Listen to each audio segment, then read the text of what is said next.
Olá a todos, que a graça e a paz de Jesus esteja no coração de cada um de vocês.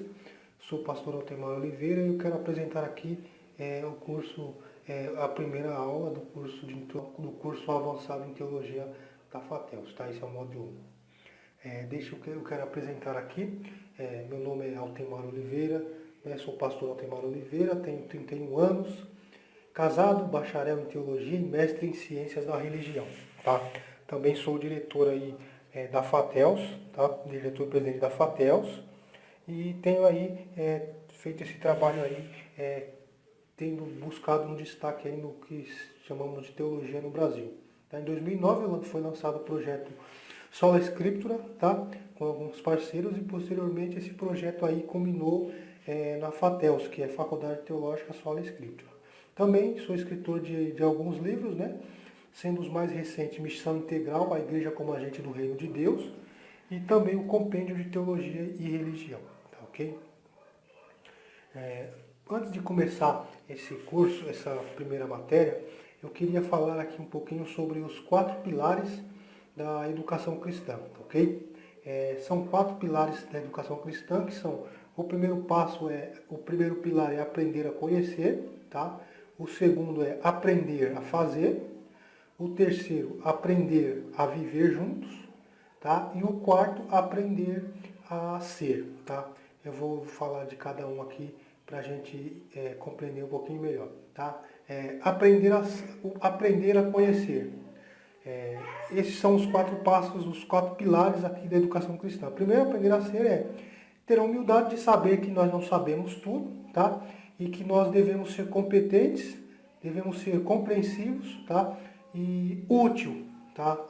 Atentando sempre, sempre atento, memorizador, e informar sempre para o aluno o assunto de forma contextualizada com a realidade atual, tá? Então, para você que está fazendo esse curso avançado em teologia, um nível bacharel, então você, como educador que vai ser, né, precisa ter essas características, que é ter a humildade de saber que não sabe tudo, seja competente, compreensível, útil, atento, memorizador, e informe também o assunto de forma contextualizada com a realidade atual. Então, o educador cristão, o teólogo, ele precisa sim aprender a conhecer, tá? Nós nunca sabemos tudo, tá certo? O segundo ponto é aprender a fazer, ou seja, esteja preparado para ministrar as aulas, tá? Conhecendo a matéria previamente, estimulando a criatividade dos alunos e preparando-os para a tarefa determinada de Jesus a serem, de serem discípulos, né? Nós precisamos fazer discípulos, né? Nada mais do que isso é fazer discípulos. Então, aprender a fazer é estar preparado sempre para ministrar, para ensinar, e conhecendo, dominando o assunto a qual nós vamos ministrar, tá ok? O terceiro ponto aqui é o aprender a viver juntos. E esse ponto é bastante interessante, né? Viver juntos. Nós fomos chamados para viver em comunidades, né? Então, estimule a descoberta mútua entre os estudantes da Palavra de Deus em forma de solidariedade, cooperativismo, e promovendo também aí o autoconhecimento e a autoestima entre os alunos, tá? Na solidariedade da compreensão mútua. Ou seja, o objetivo do curso não é apenas ter conhecimento, tá? É o que eu gosto muito de frisar. O objetivo desse curso não é para que você tenha somente conhecimento, mas que você se torne cristão. E o próprio Jesus disse: se sabeis essas coisas, bem-aventurados sois se as praticardes. Então, o terceiro pilar aqui é aprender a viver juntos, tá ok? Tá certo? O quarto pilar é aprender a ser, tá? Aprender a ser, resgatar a visão holística, ou seja, a visão completa e integral dos alunos, preparando-os para integrarem corpo, alma e espírito com sensibilidade, ética, responsabilidade social e espiritualidade, formando juízo de valores, levando-os a aprenderem a decidir por si mesmos com a ajuda do Espírito Santo. Ou seja, o quarto pilar da educação cristã é formar pessoas que tenham uma mente pensativa, que pensam, né? Eu costumo dizer que fazer teologia não é simplesmente ficar bitolado, é pensar, é colocar o outro para pensar, é pensar também, né? Então, precisamos resgatar essa visão holística, né? E formando então juízo de valores, levando aí os nossos alunos, os nossos ensinandos, né, a se decidirem por si mesmos, claro que com a ajuda do Espírito Santo, tá certo? Ok? Então aí esse é o quarto ponto, aprender a ser, tá certo? E o que é teologia? Né? Essa é uma grande pergunta que sempre nos fazem, né? Quando nós estamos estudando teologia, as pessoas vão perguntar o que é teologia. Eu trouxe aqui para nós, para a gente estar estudando aqui, algumas definições sobre o que é teologia, tá? As obras da dogmática ou de teologia sistemática geralmente começam com a doutrina de Deus. E existem aí boas razões para que comecemos realmente com a doutrina de Deus. Se partirmos do princípio de que teologia é o conhecimento sistematizado de quem, por meio de quem e para quem são todas as coisas, né? Então, o próprio Deus, em vez de surpreendermos com a dogmática, que a dogmática começa com a doutrina de Deus, bem que poderíamos aí esperar que fosse completamente um estudo de Deus, em todas as suas ramificações, do começo ao fim. Ou seja, claro, teologia vai falar sobre Deus, né? Então, nada mais correto do que começar aí o estudo, né? Tendo esse estudo sistematizado sobre a doutrina de Deus, tá? Mas antes de iniciarmos os nossos estudos de teologia, nós precisamos ter duas pressuposições, tá? Que são elas. Primeiro, o estudante de teologia ele precisa acreditar, ele precisa crer que Deus existe, tá? Esse é o primeiro ponto. Não tem condição de estudarmos a teologia se nós não cremos na existência de um Deus. Então, a menos que seja ateu e queira estudar, mas eu acho um pouco inviável, né? Então, a primeira pressuposição é que Deus existe, né? Se nós vamos estudar a teologia, é porque temos aí essa pressuposição aí em primeiro ponto. Tá ok? O segundo é que ele se revelou em sua santa palavra, em sua palavra divina, que é a nossa ferramenta de estudo, né? Para nós, cristãos, a existência de Deus é a grande pressuposição da teologia. Não existe aí sentido em falar-se do conhecimento de Deus se não se admite que Deus exista. Né? Foi o que eu comentei agora há pouco. Embora a verdade da existência de Deus seja aceita pela fé, esta fé que aceita essa verdade, ela se baseia numa informação que é confiável. Tá? O cristão aceita a verdade da existência de Deus pela fé, através da fé. Mas esta fé não é uma fé cega, mas uma fé baseada em provas. Tá? E as provas se acham primordialmente, nas escrituras sagradas como palavra de Deus inspirada. Tá? E aí, secundariamente, na revelação de Deus aí, através da natureza. Então, Deus se revela a nós através da sua palavra, né? Que é a revelação aí particular, né? E também pela natureza, que é a revelação para todos aí. Ok? Nesse sentido, né? Então, a Bíblia não prova a existência de Deus. O que mais se aproxima de uma declaração talvez seja o que lemos em Hebreus capítulo 11, versículo 6, tá ok?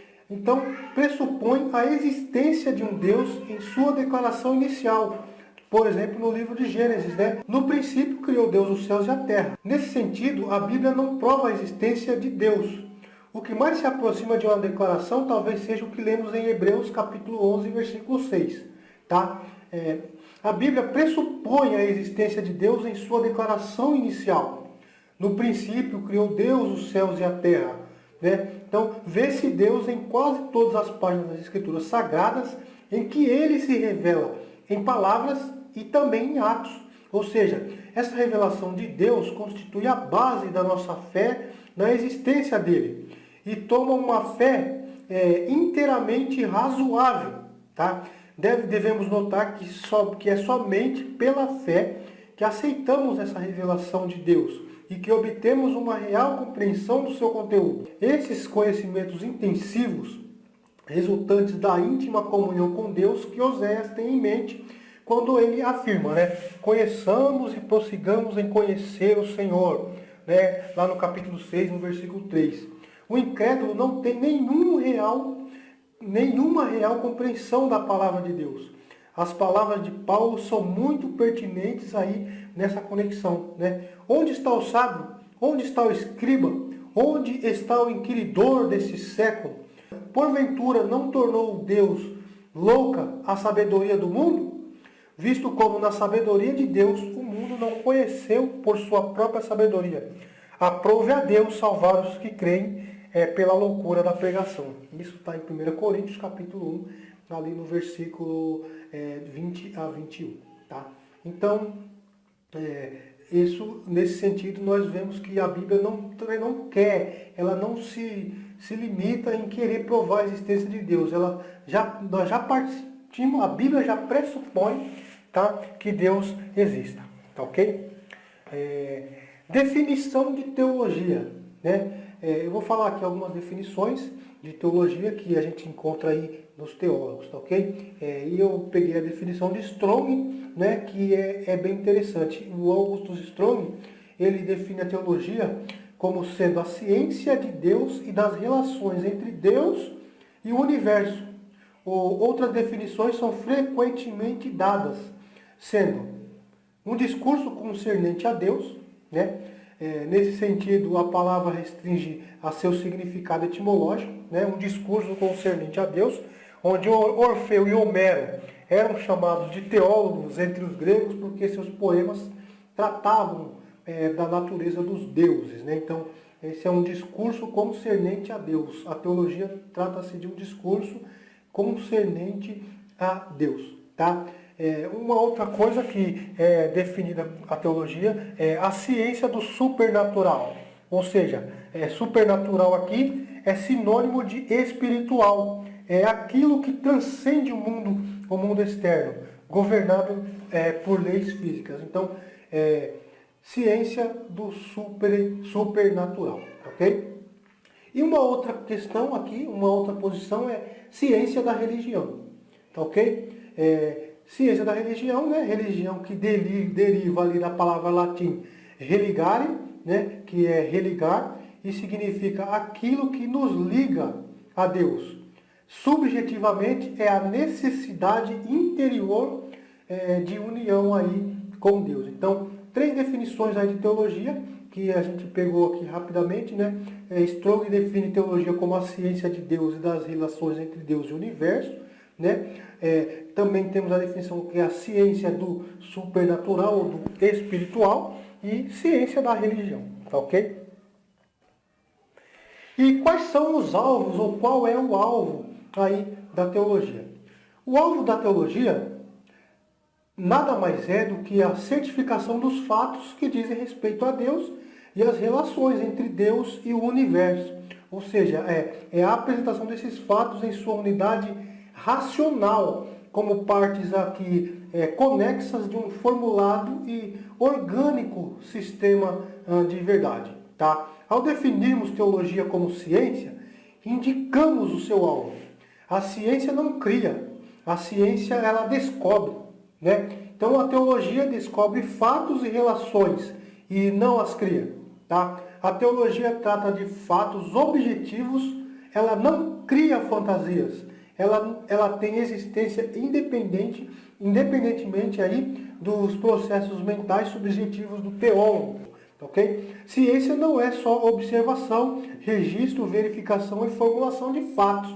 Objetivos é reconhecimento e a explicação dos fatos, dando assim uma síntese e os princípios racionais que os unem. Okay? Então, o alvo da teologia é certificar aí dos fatos que dizem respeito a Deus. Tá? Esse é o alvo da teologia. Certificar aquilo que diz respeito a Deus. Tá, ok? E as possibilidades da teologia... As possibilidades da teologia, elas são algumas que são muitas na verdade, mas eu vou falar de algumas aqui. E eu falei de 3 bases para essas possibilidades, que são, primeiro, a possibilidade da teologia é a existência de um Deus que se relaciona com o universo, tá? Embora possamos admitir que a existência de Deus e estas relações são objetos aprendidos somente pela fé, nos defendemos dizendo que a fé não é cega, ou antítese do conhecimento. Ela é o mais elevado tipo de conhecimento. A fé não é uma fé cega, pelo contrário, né? Ela é um do mais elevado tipo de conhecimento. Ela nos dá o entendimento de que só pelos sentidos seria inacessível, ou seja, somente pelos nossos sentidos seria impossível, a saber, a existência de Deus e ao menos algumas das relações entre Deus e a sua criatura. Esta fé deve excluir aquela teologia que apela para o coração, tá?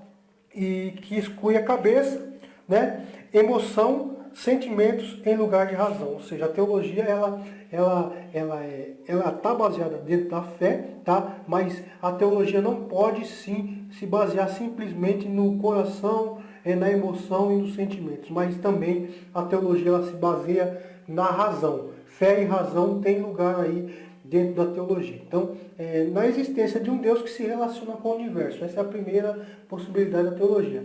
A segunda aí é na capacidade humana de conhecer a Deus, né?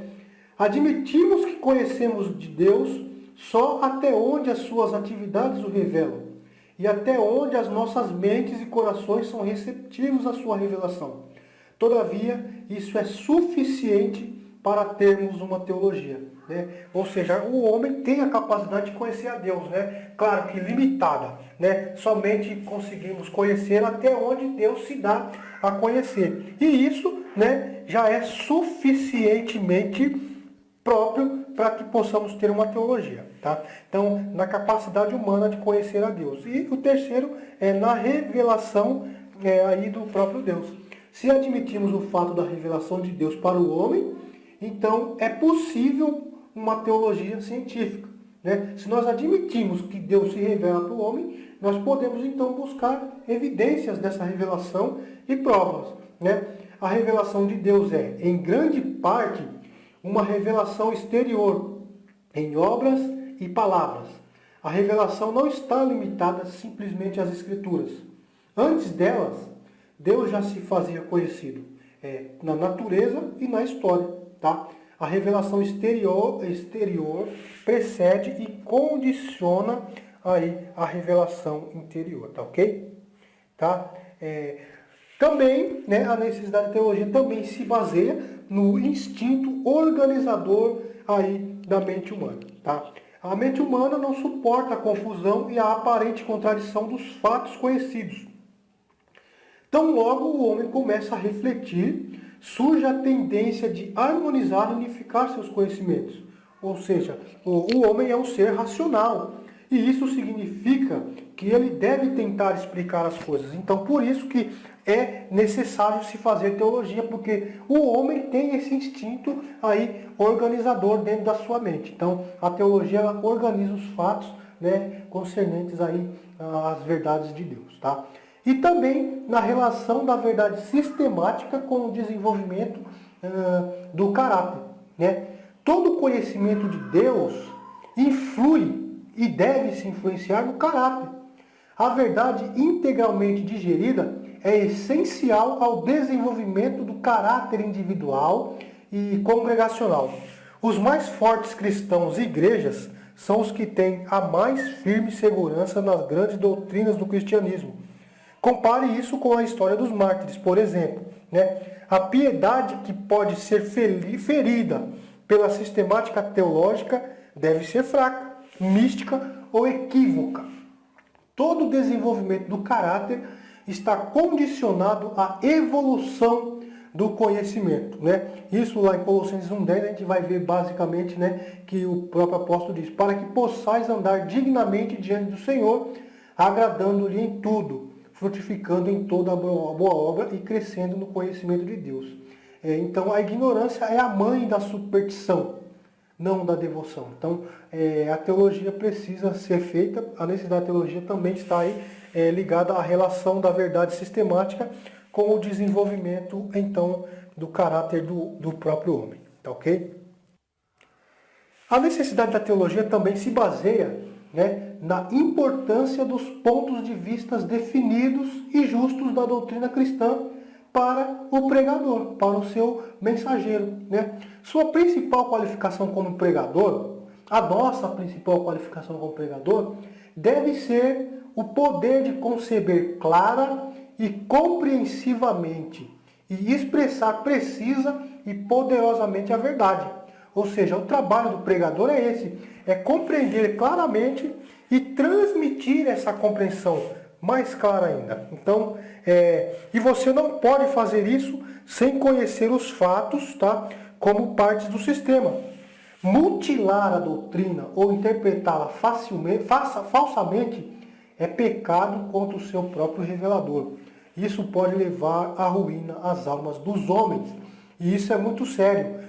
O que nós vemos hoje é mutilação da doutrina bíblica, né? Ou interpretação falsa, e as pessoas estão levando à ruína as almas dos homens. E o melhor remédio para isso, o antídoto, é o estudo da doutrina da fé, tal como ela está aí na teologia sistemática. Então, é importante que se estude a teologia, que se faça o estudo, para que nós possamos compreender da melhor maneira possível e não mutilarmos, então, a doutrina, a sã doutrina, né? Então, por isso que a necessidade da teologia está também na importância dos pontos de vista definidos e justos da doutrina cristã aí para o pregador. Também está ligado na íntima conexão entre a doutrina correta e o firme e agressivo poder da igreja. Ou seja, o entendimento aí defeituoso, mais cedo ou mais tarde, grave isso, mais cedo ou mais tarde vai resultar em falhas de organização, de operação e de vida. A compreensão integral da verdade como sistema organizado defende a igreja contra heresias e estimula a igreja no labor da obra missionária. Então, é necessário que se faça a teologia para que a igreja tenha uma doutrina mais sadia e que nós possamos defender a igreja contra as heresias e contra todo o alvo que está sendo colocado, tá? E isso estimula a igreja no trabalho aí da obra missionária. E também nas injunções diretas e indiretas das Escrituras. As Escrituras estimulam o crente ao estudo integral e abrangente da verdade. Eu deixei alguns versículos aqui, né, para a gente ler. João 5,39, 1 Coríntios 2,13, Efésios 4,11, 1 Timóteo 3,22, 2 Timóteo 2,15 e Tito 1,9. Né? E eu deixei um versículo aqui de João 5,39 que diz: examinais as Escrituras, porque vós cuidais ter nela a vida eterna, e são elas que testificam de mim. O próprio Jesus falando aí, tá ok? E quais são aqui as fontes da teologia, né? Quais são, onde é que eu vou buscar aí o estudo da teologia, o material da teologia? São fontes da teologia, dois pontos. Primeiro, as Escrituras e a natureza. A natureza, por natureza entendemos como sendo os fatos físicos e os fatos relativos às substâncias, propriedades, forças e leis do mundo material. E também os fatos espirituais ou fatos relativos à contribuição intelectual, moral, social e histórica do homem. Da natureza extraímos a teologia natural, né? Que nada mais é do que a sistemática apresentação dos fatos que eu acabei de descrever, né? Derivados da observação, história ou ciência, tá ok? Mas o nosso material maior da teologia são as Escrituras, tá? Como a revelação de Deus na natureza, como a revelação de Deus na natureza não supre todo o nosso conhecimento de que um pecador necessita, então esta revelação natural foi suplantada por eventos aqui que nós descrevemos como sobrenaturais e verdades registradas então nas Escrituras. Surgindo então a teologia natural suplementada, tá? Que suplementa nossos conhecimentos de Deus a partir de eventos sobrenaturais. como encarnação, morte e ressurreição de Cristo, a inspiração das Escrituras e etc., conforme as verdades então registradas ali na sã doutrina nas Escrituras. Tá? Requisitos para o estudo da teologia. São alguns requisitos aqui que eu quero deixar para você. Primeiro requisito para que se possa ter um estudo proveitoso da teologia é mente disciplinada. Por quê?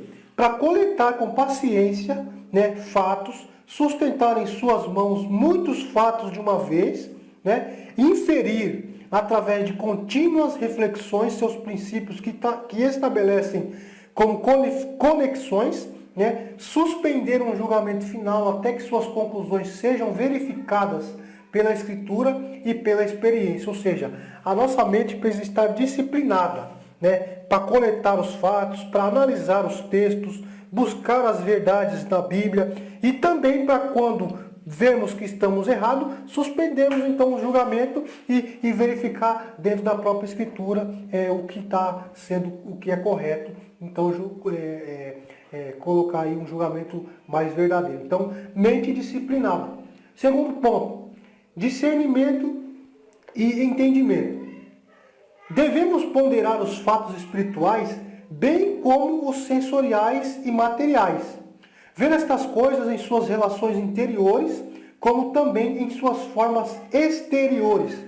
Devemos acalentar confiança e segurança na realidade e unidade da verdade. Ou seja, discernimento, né? Nós precisamos discernir os fatos espirituais, os fatos materiais. Então, mente disciplinada, discernimento, tá? E conhecimentos das ciências física, mental e moral. Todo método e interpretação são afetados por nossas noções elementares de tais ciências, né? Defesas e ataques da teologia são tiradas dos arsenais dessa ciência. A ciência não invalidou até hoje qualquer verdade fundamental das Escrituras.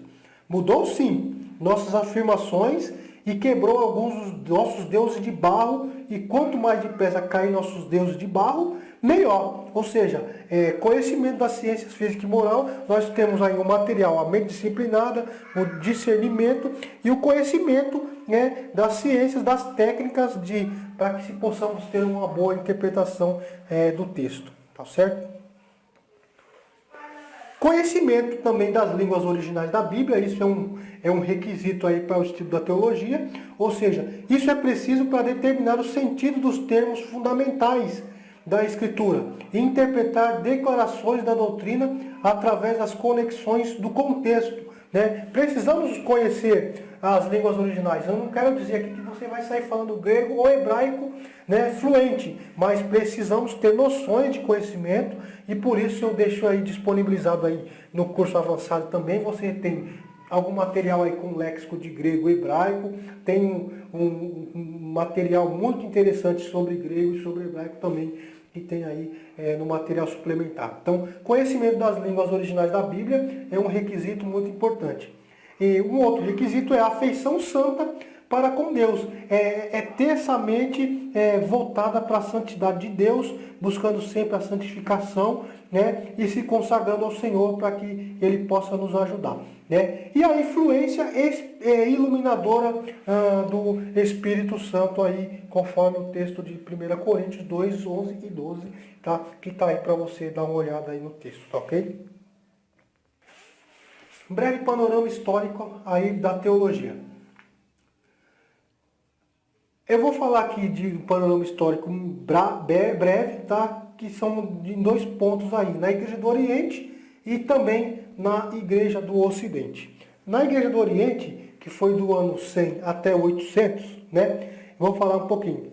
Antes de qualquer obra teológica elaborada, surgiu entre os anos mais ou menos 120 a 150 depois de Cristo, o Credo dos Apóstolos, que era um desenvolvimento da fórmula batismal.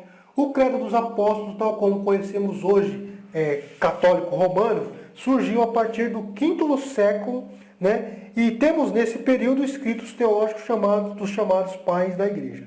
Tá? Então, o credo apostólico é um credo que veio aí antes mesmo da Igreja de Roma, tá ok? Então, os pais da igreja que são Inácio, tá? No ano mais ou menos aí 115 depois de Cristo, ele fez a primeira declaração de fé composta ou distinta, composta de uma série de pressuposições, tá? Que nós vamos falar mais detalhadamente na matéria História da Igreja. Você vai estudar sobre isso mais detalhadamente. Aqui eu só dou um panorama para a gente ter uma noção básica aí, tá? Inácio, né? Depois Orígenes de Alexandria, 186 a 254, né?